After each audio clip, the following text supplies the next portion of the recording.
Si Francis Joyon est le plus tranquille des hommes pressés, c'est par la grâce du vent. Ce vent complice en a fait l'un des navigateurs en solitaire les plus étonnants qui soient.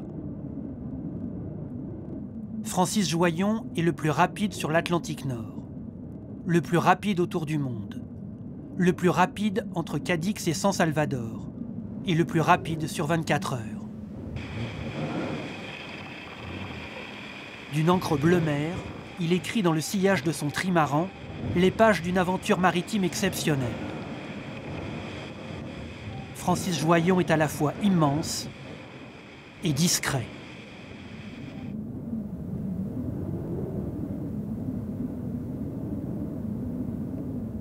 Mon grand-père était artisan peintre, mon père était artisan, après il a été artiste.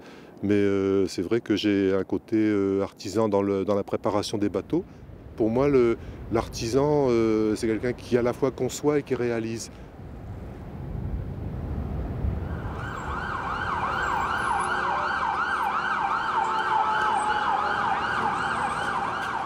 Francis Joyon déteste les grandes villes. Il déteste l'odeur de la pollution et les gratte-ciel qui font de l'ombre à la lumière. Francis Joyon est à New York par obligation. De ce séjour new-yorkais, le jour qu'il a préféré est celui de son départ. Il s'élançait vers le large, à l'assaut du record de l'Atlantique, à la barre d'un trimaran long de 29 mètres. C'était le 11 juin 2013. Pour l'aider à traverser un océan d'incertitude, Francis Joyon compte sur Jean-Yves Bernot. New York est par là-bas, ici.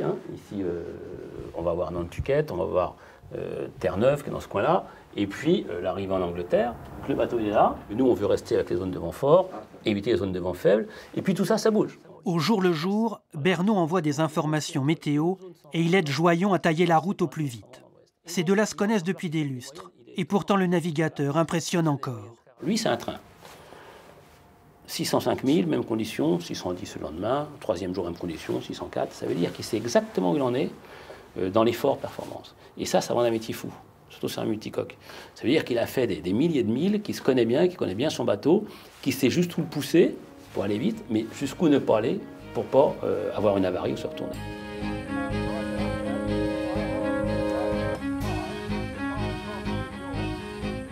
« 5 jours, 2 heures et 56 minutes après New York, Francis Joyon coupe la ligne d'arrivée au large de Brest. Au grand soulagement de sa femme et de sa famille. Il a navigué à des vitesses folles. Ça s'est vraiment passé à des vitesses super élevées qui sont à la fois stressantes et à la fois super plaisantes. On a l'impression que le bateau vole sur l'eau comme un oiseau, enfin c'est sympa. Derrière la modestie du discours, il y a les choses de la mer. En gros, il y a les chiffres. Joyon améliore l'ancien record de plus de 16 heures. Une paille. Francis Joyon sort de l'ordinaire marin.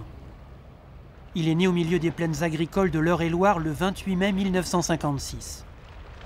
Il a vécu une enfance plus verte que bleue. Et puis peu à peu, la lecture a changé la couleur de sa vie.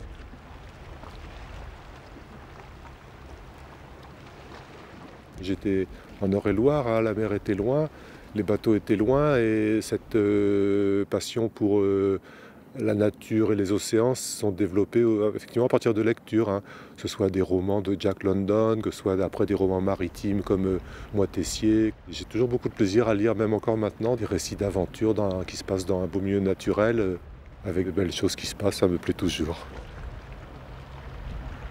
Si Francis Joyon a choisi le métier de marin, c'est d'abord pour voir du pays et vivre des aventures.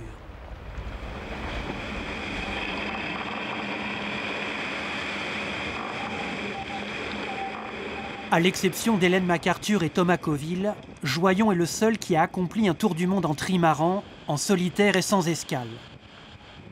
En 2007, il repart pour un tour, histoire de récupérer le record que lui a ravi la navigatrice anglaise. Pas une partie de plaisir. Le Grand Sud est une mer d'angoisse, sous le regard menaçant des icebergs.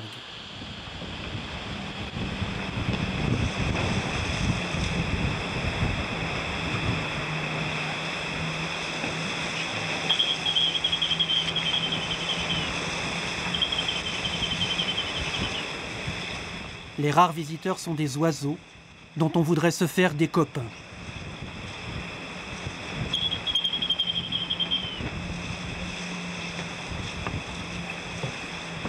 Les petits pétrels, un peu de patience, puis je les apprivoiserai.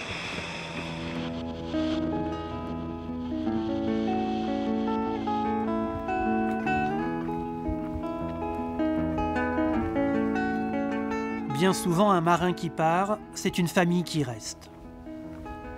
Il y a dans la vie de Francis Joyon une femme et des enfants. Et comme dans toutes les villes, il y a des moments de séparation. Par la force des sentiments, même quand il navigue loin de chez lui, Francis est toujours présent. Les départs, c'est toujours très douloureux, mais on a confiance en Francis. On sait que toujours, et il a quand même eu parfois des gros soucis en mer, il s'en est toujours sorti, il est prudent. Bon, on se dit que voilà, après, il vit sa passion, il fait ce qu'il aime, et nous, on est avec lui de tout cœur et on essaye le plus de lui envoyer toute la bonne énergie de la maison et de penser à lui le plus possible. En janvier 2008, Francis Joyon renoue avec les lumières de la ville. Il revient à Brest, après 57 jours, 13 heures et 34 minutes de mer. Après un nouveau record, après un tour du monde qu'il a éloigné de sa famille et de son sponsor. Pendant 57 jours, vous avez vécu ça comment? Comme un fan, comme un mélange d'émotions, d'angoisse, tout mélangé. J'ai pas tellement été, à mon avis, performant pour l'entreprise. Mais je trouve pas les mots parce que c'est trop fort pour moi. Et, une tarde de le toucher, ça peut paraître bizarre, mais une tarde d'être auprès de lui. L'émotion, c'est tout. C'est tout simple. Simplement. Patrice Lafargue et Francis Joyon forment un drôle de duo.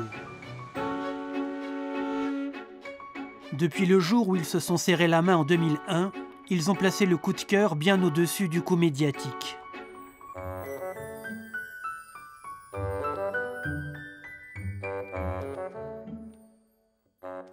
Ceux qui vous promettent la lune et qui vous font envisager plein de choses, je suis plutôt réticent. Donc Francis ne promet pas grand-chose.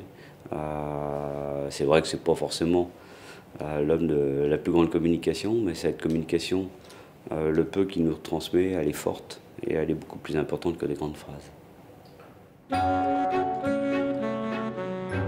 Ce dimanche de janvier 2008 à Brest représente pour Francis Joyon la fin d'un monde. Fini le monde du grand large et de la solitude. C'est maintenant le temps des retrouvailles et du corps à corps. Quand Joyon finit par toucher terre, Patrice Lafargue finit par toucher Joyon, comme il l'espérait depuis longtemps. Le temps d'embrasser Jean Todt et le professeur Saillant, les deux parrains du bateau, il faut affronter le déferlement médiatique. La mer déchaînée des micros et des caméras. Voilà, laissez passer, s'il vous plaît. Non mais laissez passer, ça va.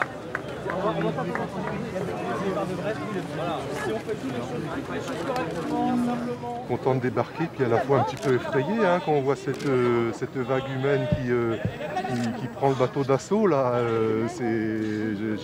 J'ai peur que ce soit pire que le déferlant des 50e là. On imagine sans peine quel sentiment troublant peut s'emparer d'un homme qui n'a pas vu la foule depuis près de 2 mois. Quant à la foule, elle fête un marin qui vient de pulvériser le record du monde de plus de 14 jours.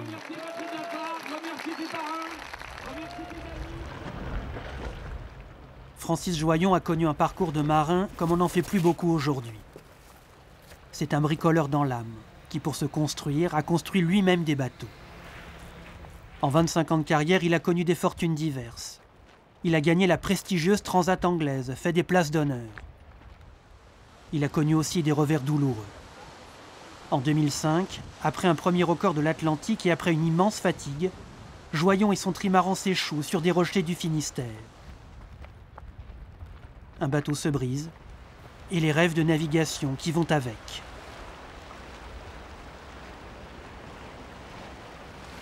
On est toujours à glorifier la réussite et jamais à parler des échecs. Les échecs, c'est un domaine secret.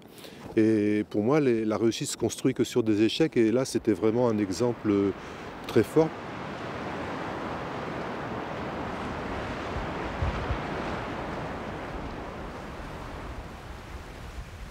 Francis Joyon vit un peu à l'écart d'une voile professionnelle qui impose retombées médiatiques, bataillons de techniciens et armada de préparateurs.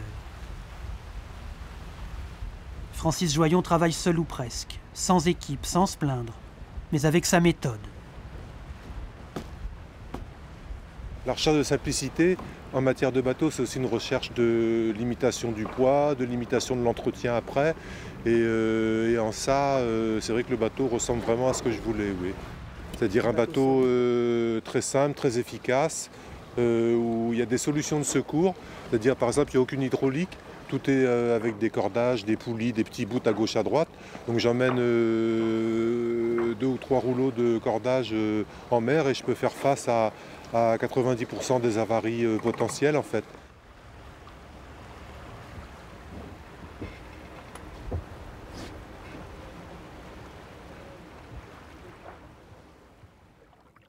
Le navigateur Michel Desjoyaux vit à Port-la-Forêt. Il possède à ce jour le plus beau palmarès de la voile océanique en solitaire. Il a gagné 2 fois le Vendée Globe, la Route du Rhum, la Transat anglaise et on en passe. Il a pour lui un surnom, le professeur. Je ne pense pas que Francis soit un marin à l'ancienne, avec un fonctionnement des anciennes générations. Il est dans un modèle super simple. Il ne s'embête pas de plein d'à côté, il n'a pas besoin de grand chose. Et je pense qu'il est rustique par volonté de simplicité. Et moi j'ai l'habitude de dire que c'est très simple de faire compliqué, mais c'est très compliqué de faire simple.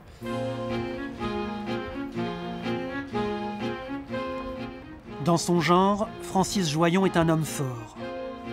Il est fort en simplicité, fort en conviction, en performance et fort en liberté.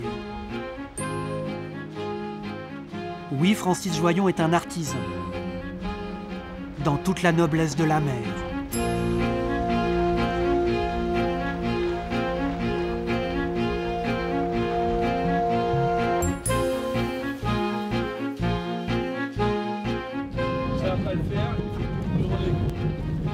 En fait, ce que vous voulez pas me dire, c'est que vous avez trop secoué dans le coffre. C'est la caméra.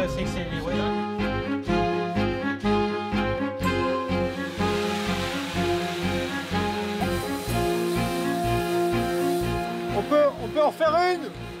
On t'a loupé complet là.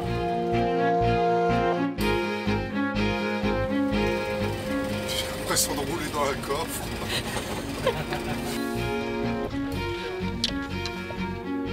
Je vais essayer de la réparer. On a besoin du vélo, quoi. On n'a pas seulement besoin de Francis.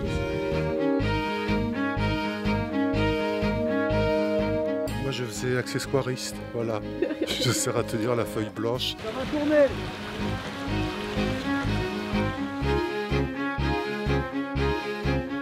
En tout cas, c'est un beau décor. Déjà, il y a ça. C'est vachement beau. Même des questions connes dans un beau décor, Ça passe mieux. ça passe mieux.